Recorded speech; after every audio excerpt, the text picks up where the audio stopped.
Good morning, class. Today I am reading you the book Brown Girl Dreaming by Jacqueline Woodson, the wonderful memoir about Jacqueline Woodson growing up. Remember, this is not a regular book. This is a book of poems that she's created about her life, telling her real life accounts. In this book,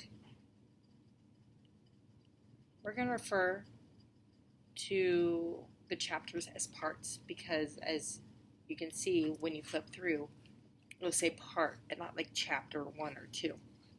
So I'm going to read part 1 for Brown Girl Dreaming. And before you look, be mindful of the timeline because this is her family tree. And we'll go over family trees later in the class.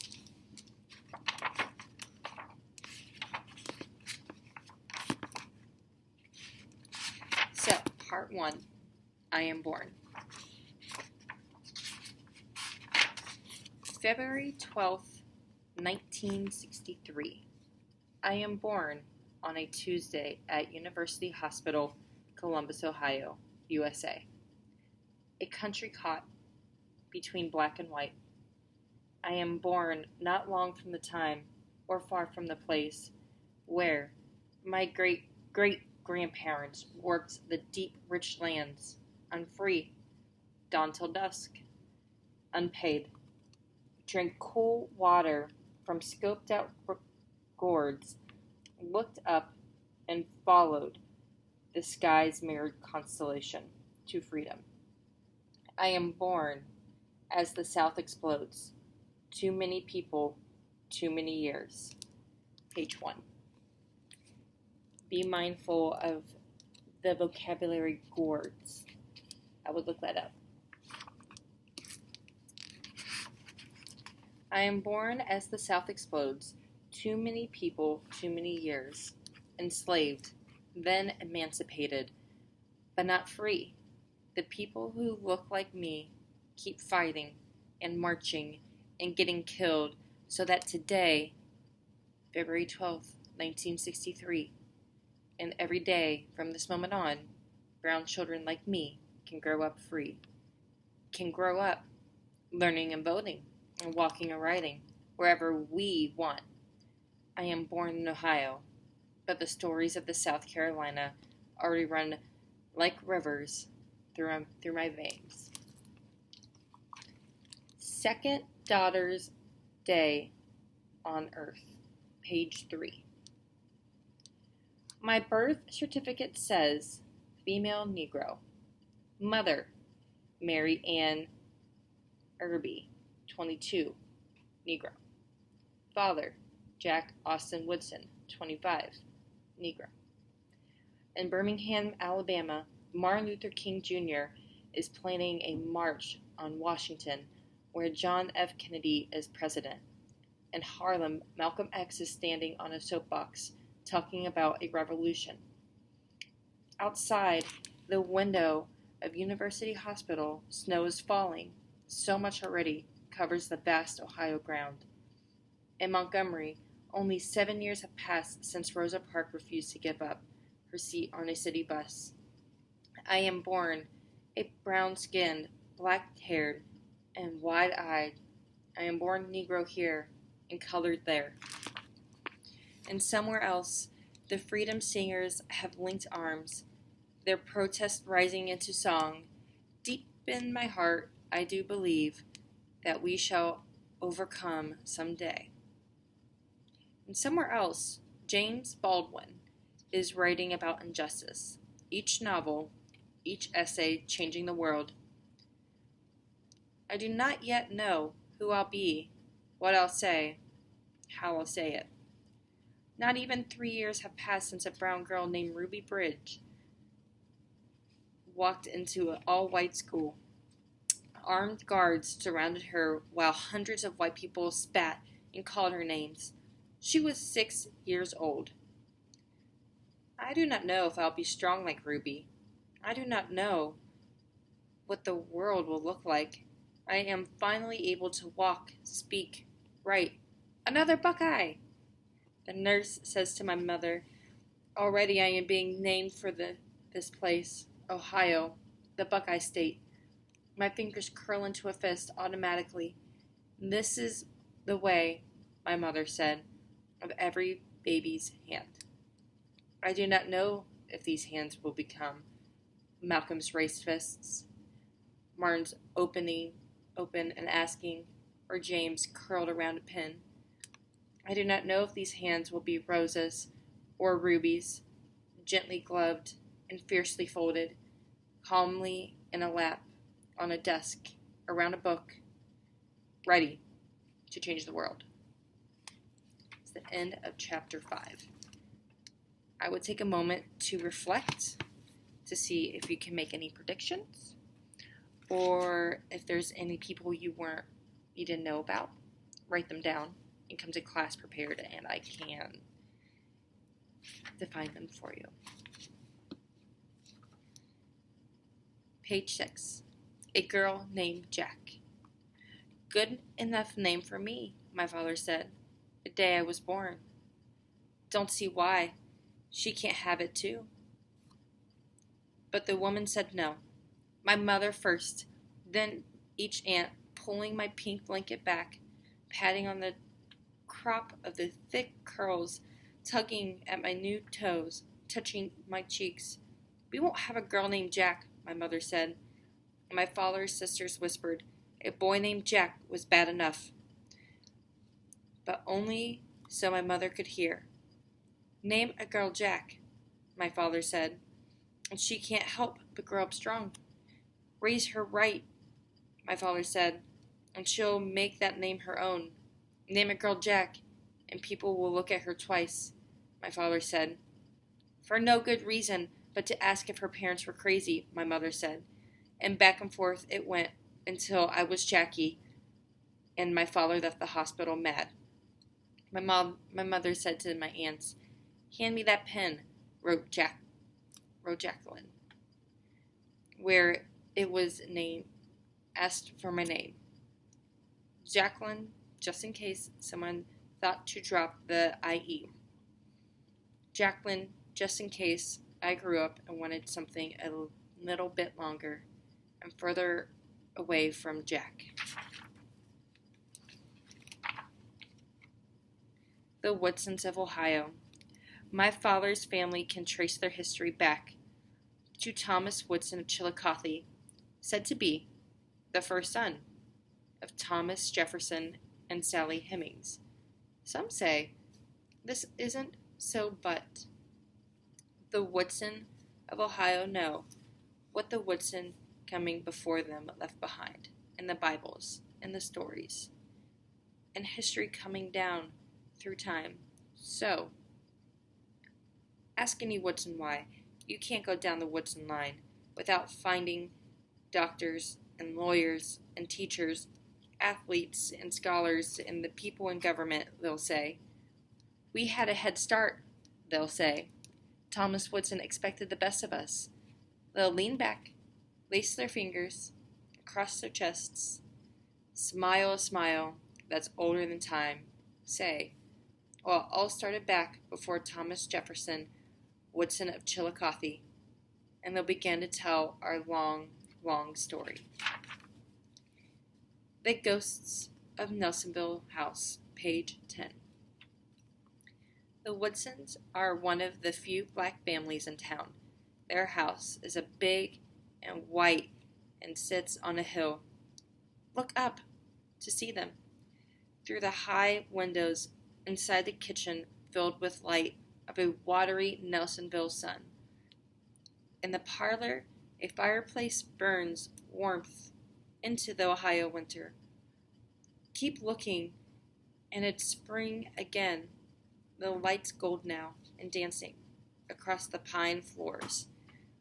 Once there were so many children here running through this house, up and down the stairs, hiding under their beds and in trunks, sneaking into the kitchen for tiny pieces of icebox cake, cold fried chicken, thick slices of their mother's honey ham. Once, my father was a baby here, and then he was a boy. But that was a long time ago. In the photos, my grandfather is taller than everybody, and my grandmother is just an inch smaller. On the walls, their children run through the fields, play in the pools, dance in teen-filled rooms, all of them. Grown up and gone now. But wait! Look closely. There's Aunt Alicia, the baby girl, curls spiraling over her shoulders, her hands cupped around a bouquet of flowers. Only 4 years old in that picture, and already a reader. Besides Alicia, another picture, my father, Jack. The oldest boy, 8 years old, and mad about something. Or is it someone we cannot see? And another picture, my Uncle Woody, baby boy, laughing and pointing, the Nelsonville house behind him, and maybe his brother at the end of his pointed finger. My Aunt Anne in her nurse's uniform, my Aunt Ada in her university sweater, Buckeye to the bone. The children of hope and grace. Look closely. There I am in the furrow of Jack's brow, in the slyness of Alicia's smile, in the bend of Grace's hand. There I am, beginning. Page 16. It'll be scary sometimes.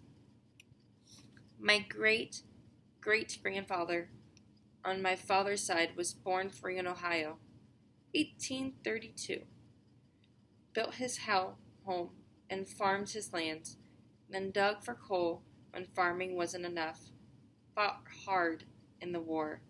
His name in the stone now, on Civil War Memorial. William J. Woodson, United States Colored Troops, Union Company B. 5th Regiment. A long time dead, but still living. Among the other soldiers on the monument in Washington, D.C. His son was sent to Nelsonville, lived with an aunt. William Woodson, the only brown boy in all-white school. You'll face this in your life someday, my mother will tell us, over and over again. A moment when you walk into a room and no one there is like you. It'll be scary sometimes, but think of William Woodson and you'll be all right. Page 15, Football Dreams. No one was faster than my father on a football field. No one could keep him from crossing the line, then touching down again. Coaches were watching the way he moved, his easy stride, his long arms reaching up, snatching the ball from his soft pocket of air. My father dreamed football dreams and woke up to a scholarship at Ohio State University. Grown now, living the big city life in Columbus, just 60 miles from Nelsonville. And from there, Interstate 70 could get you on your way to Chicago. Interstate 77 could take you south. But my father said no colored Buckeye in his right mind would ever want to go there. From Columbus, my father said, you could go just about anywhere. Page 17. Other people's memories. You were born in the morning, Grandma Georgia, and I remembered the sound of the birds. Mean old blue jays squawking. They like to fight, you know. Don't mess with those blue jays. I can hear they can kill a cat if they get mad enough. And then the phone was ringing. Through all that static and squawking, I heard, your mama's telling me you'd come. Another girl. I stood there thinking, so close to the first one. Just like your mama and Caroline. Not even. A year between them and so close, you could hardly tell where one ended and the other one started. And that was how I know you came in the morning. That's how I remember. You came in late afternoon, my mother said. 2 days after I turned 22, your father was at work, took a rush hour bus trying to get you. But by the time he arrived, you were already here. He missed the moment, my mother said. But what else is new? You're the one that was born near night, my father says. When I saw you, I said, she's the unlucky one come out looking just like her daddy. He laughs right off the bat. I told your mama we're going to call this one after me. My time of birth wasn't listed on the certificate, then got lost again amid other people's bad memory. I want you to pause and reflect. Can you make any connections up until now? Columbus, Ohio, being free. Do you have any questions for the author? What the dad is trying to say, what the mom is trying to say? Do you have any questions on why no one would want to go to Chicago or Nelsonville and why they would want to stay in Columbus? Take a couple of minutes to reflect and then continue listening. And I would pause it. Page 19, no returns. When my mother comes home from the hospital with me, my older brother takes one look inside a pink blanket, says, "Take her back. We already have one of these." Already 3 years old and still doesn't understand how something so tiny and new can't be returned. Page 20, how to listen, 1. Somewhere in my brain, each laugh, tear, and lullaby becomes memory. Take a second to reflect why this is a rule for how to listen, 1. How old do you think the author is at this point? Page 21, Uncle Odell. 6 months before my big sister's born, my Uncle Odell is hit by a car while home in South Carolina on leave from the Navy. When the phone rang in Nelsonville's house, maybe my mother was out hanging laundry on the line or down the kitchen, speaking softly with her mother-in-law, Grace, missing, her own mama back home. Maybe the car was packed and ready for the drive back to Columbus, the place my father called the big city, now their home. But every Saturday morning, they drove the hour to Nelsonville and stayed till Sunday night.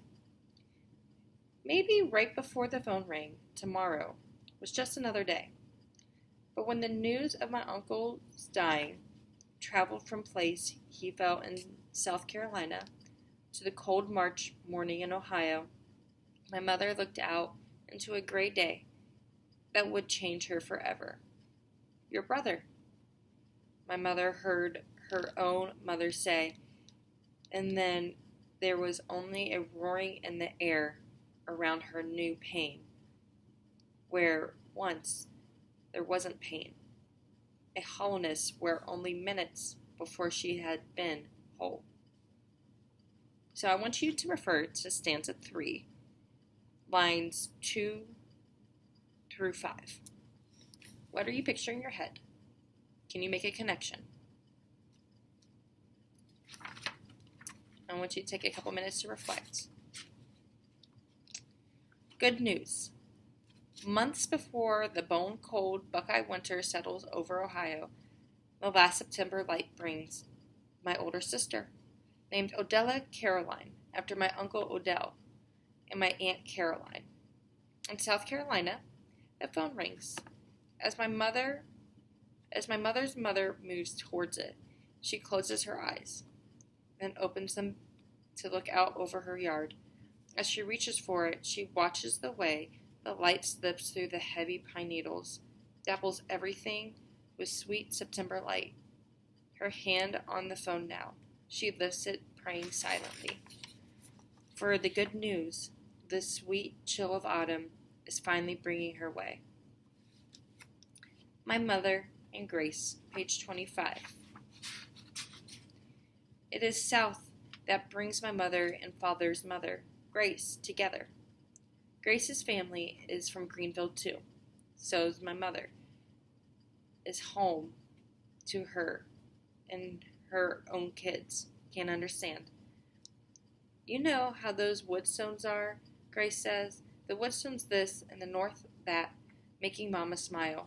Remember that Grace, too, was someone else before. Remember that Grace, like my mother, wasn't always a Woodson. They are home to each other. Grace to my mother is familiar, as the Greenville air. Both know that southern way of talking without words. Remember when the heat of summer could melt the mouth, so southern stayed quiet, looked out over the land, nodded at what seemed like nothing, but that silent nod said everything anyone needed to hear. Here in Ohio, my mother and Grace aren't afraid of too much air between words, are happy just for another familiar body in the room. But the few words in my mother's mouth become the missing after Odell dies. A different silence than either of them has ever known. I am sorry about your brother, Grace says. Guess God needed him back and sent you a baby girl. But both of them know the hole is still missing, isn't filled now. My mother says, bless the dead and the living, Grace says. Then more silence. Both of them know that there's nothing left to say. Page 27, each winter. Each winter, just as the first of the snow begins to fall, my mother goes home to South Carolina. Sometimes my father doesn't go with her, but mostly he doesn't. So she gets on the bus alone, the first year with one, the second year with two, and finally with three children, Hope and Dell hugging each leg and me in her arms. Always there is a fight before she leaves. Ohio is where my father wants to be, but to my mother, Ohio will never be home. No matter how many plants she brings indoors each winter, singing softly to them, the lilt of her words are a breath of warm air moving over each leaf. In return, they hold on their color, even as the snow begins to fall, a reminder of the deep green South, a promise of life, somewhere. I want you to sit and reflect on why you think having plants indoors is important to them all. Go ahead and pause, and then keep continuing.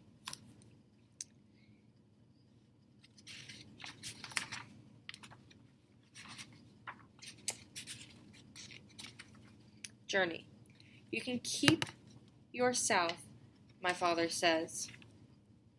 The way they treated us down there, I got your mama out as quick as I could, brought her right up here to Ohio.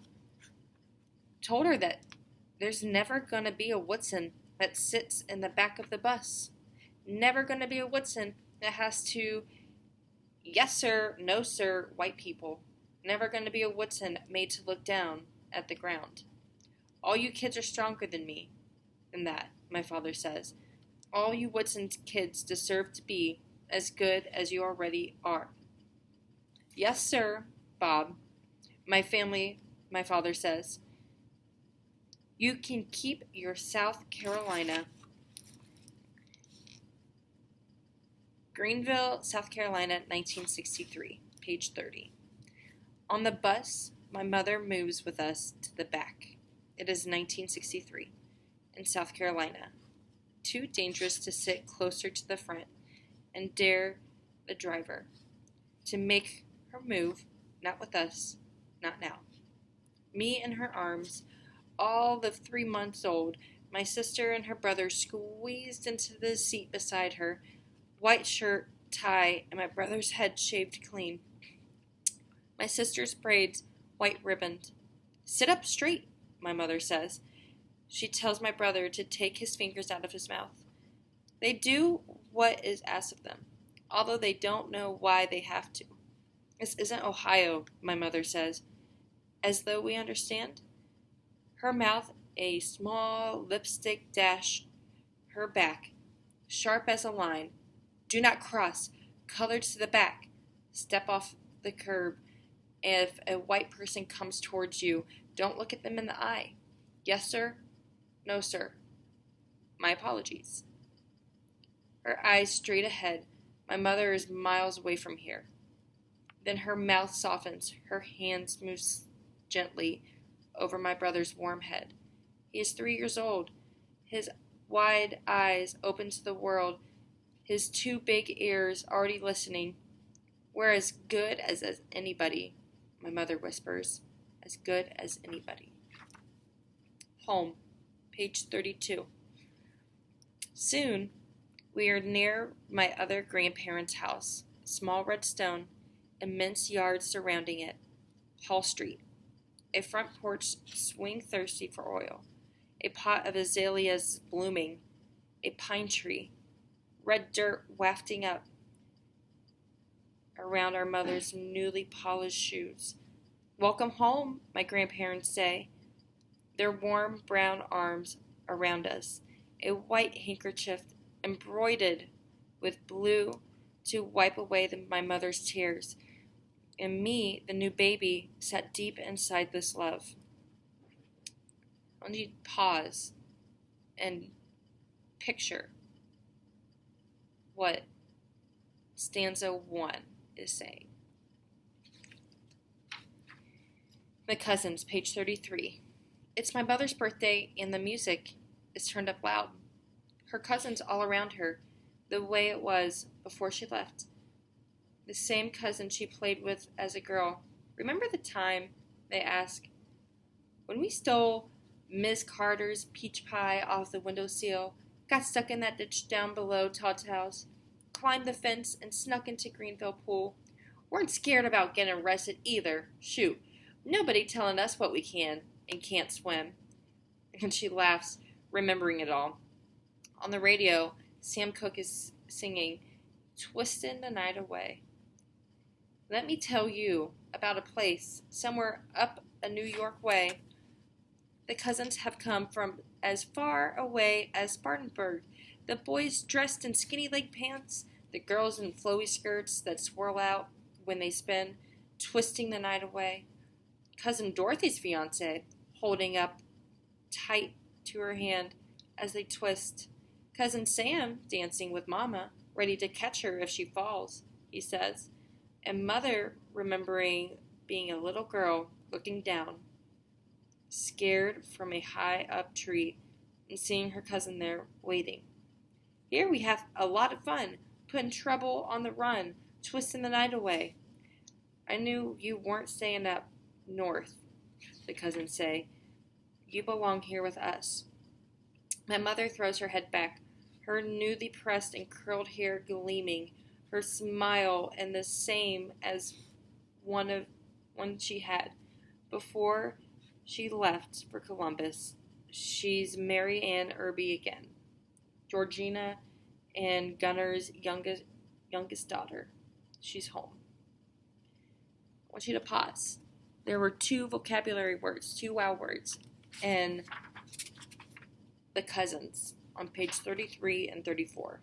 What were the wow words? And what is the mom's name? And who are her parents? Night bus. My father arrives on a night bus, his hat in his hands. It is May now, and the rain is coming down. Later, with the end of this rain, will come to the sweet smell of honeysuckle.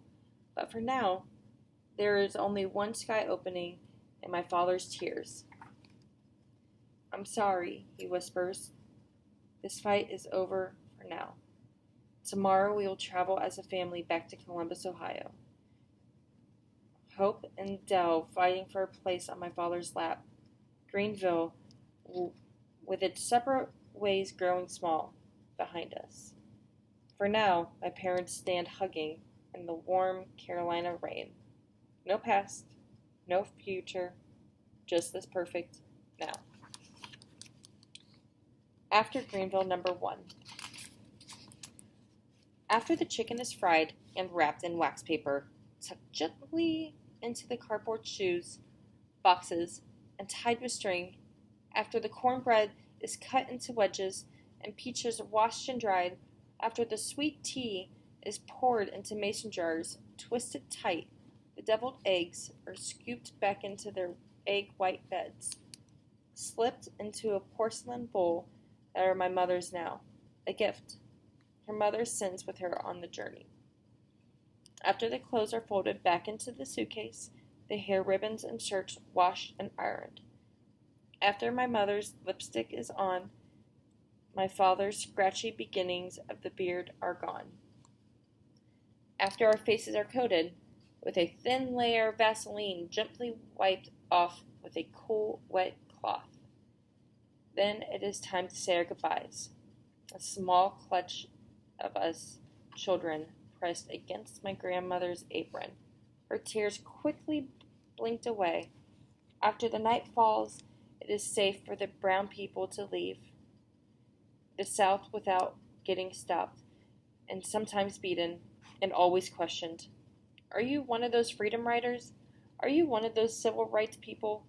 What gives you the right? We board the Greyhound bus bound for Ohio. So, why do they have to leave at night? I want you to summarize why they have to leave at night. And also I want you to summarize the whole after Greenville number 1.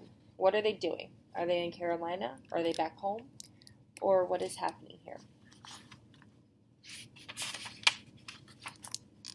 Rivers. The Hocking River moves like a flowing arm away from the Ohio River, runs through towns as though it's chasing its own freedom, the same way Ohio runs from Virginia until it's safely away from the South. Each town the Hocking touches tells a story. Athens, Coolville, Lancaster, Nelsonville.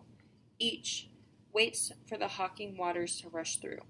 Then, as though the river remembers where it belongs and what it belongs to, it circles back, joins up with Ohio again, as if to say, I'm sorry, as if it to say, I went away from here, but now I'm home again. What is this trying to say? What is the connection between them leaving to Carolina and coming back to Ohio? And the same with the rivers. Leaving Columbus. Page 40. When my parents fight for the final time, my older brother is 4, my sister is nearly 3, and I have just celebrated my first birthday. Without celebration, there is only one photograph of them from their time together. A wedding picture, torn from a local newspaper. Him in a suit and tie, her in a bride gown. Beautiful. Although neither one is smiling, only one photograph. Maybe the memory of Columbus was too much for my mother to save anymore. Maybe the memory of my mother was painful stone inside my father's heart. But what did it look like when she finally left him? A woman nearly 6 feet tall, straight-backed and proud, heading down a cold Columbus street, 2 small children beside her, and still crawling baby in her arms. My father, whose reddish-brown skin would later remind me of the red dirt of the South, and all that was rich about it, standing in the yard, one hand on the black metal railing, and the other lifting into a weak wave goodbye, as though we were simply guests leaving a Sunday supper. We are done with part 1. So I want you to answer my questions, look back, see if there's any vocabulary words that didn't make sense, or if there are any terms or people you didn't know. If so, then write down the page, write down the stanza, write down the line, bring it to class, and then we will go over that. great work, and I hope you enjoyed the book so far.